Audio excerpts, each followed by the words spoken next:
Dito ako sa garden, guys. Nangunguha ako ng mga snails ngayon kasi sobrang dami talaga. Medyo basa kasi yung lupa. Lagi umuulan kaya talaga nagsusulputan talaga sila. Kaya samahan nyo ako manguha ng snails. Ito yung mga tanim kong lettuce. So, bali, binudburan ko sila ng mga pantanggal snails. Ito yung, kung nakikita nyo guys, yung kulay blue. Ayan. Tapos nilagyan ko na din sila ng net kasi laging may pumupuntang mga ibon dito, kinakain yung mga lettuce ko or mga pechay. Tapos dito medyo konti lang yung tumubong radish. Ayan. Tapos ito, yan yung pechay naman. So guys, pansinin nyo, ayan, kung nakikita nyo, meron ditong mga parang laway ng snails. Ayan. Ayan sila, oh. Namatay siya, oh.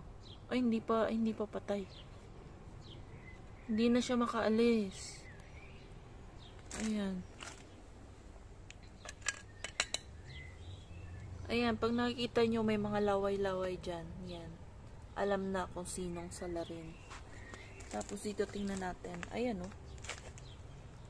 Ayan. Ayun.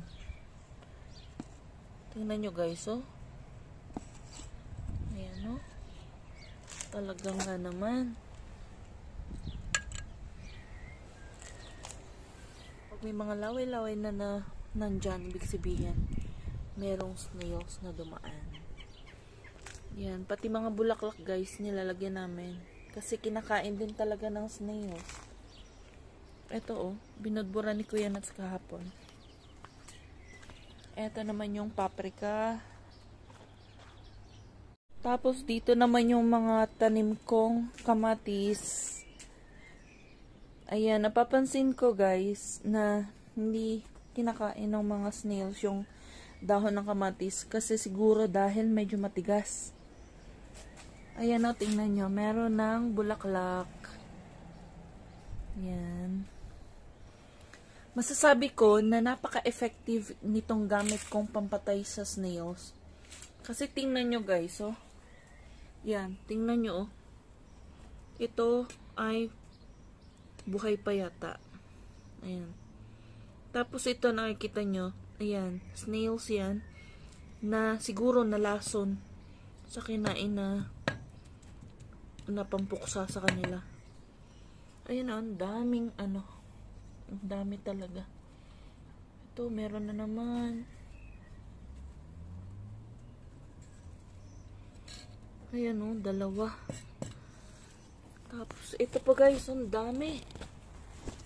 Ano ba yan? Oh.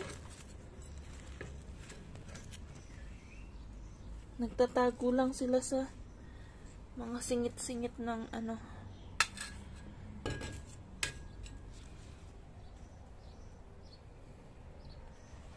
Ito, tingnan natin. Ayan guys, oh. Oh, ayan. Ang dami sa gilid. Kasi dyan sila dumadaan. Tapos dito, yung sili. Dahon ng sili, kinakain din yata nila. Pati yung dahon ng talong. Kasi ito yung tumira, oh. Ito yung snails. Ganito pala, pagkatagalan na, nangingitim sila. Ayan, oh. Galing yan dito sa talong. Sila yung tumira sa talong. Ayan. Tapos ito yung aking tawag sa amin ay stinkers or yung marigold yata sa atin sa Pinas. Ito naman yung aking mga pipino. Ayan. Doon sa gilid guys, so, ang dami-daming mga snails. Ayan, oh. Kung nakikita nyo yung mga maiitim na yan. Snails po yan. Yan, oh. Kasi pag nakakain sila itong blue na yan, nagiging itim sila pagkatagalan. Dito guys, wala pang tanim. Kasi, ito yung space ko para sa aking mga sitaw. At saka, ito yung aking sitaw at saka ampalaya. So, bali itong space na ito, Yan. Itong space na yan, yung wala pang tanim. Para sa sitaw at ampalaya ko yan. So, ayan. Ito medyo malalaki na yung aking mga pinunla. So, bali, pamimigay ko din yung iba. May nanghingi nga sa akin na Romanian eh. So, dadalan ko sila mamaya. Gusto nilang matry magtanim ng sitaw. Kasi sabi ko, nabanggit ko nga na na mahahaba yung sitaw na yan. Kasi sitaw natin sa Pilipinas, mahahaba. May mahahabang variety. Ito naman yung pinunla kong kangkong. Ayan. Ito yung medyo malalapad na kangkong. Ayan o, yung malalapad. Kasi normally yung nabibili namin sa Asian shop, medyo mahahabang dahon. Ayan. Ito buti na lang, medyo tumubo yung aking ampalaya. So, sana makahabol pa sila.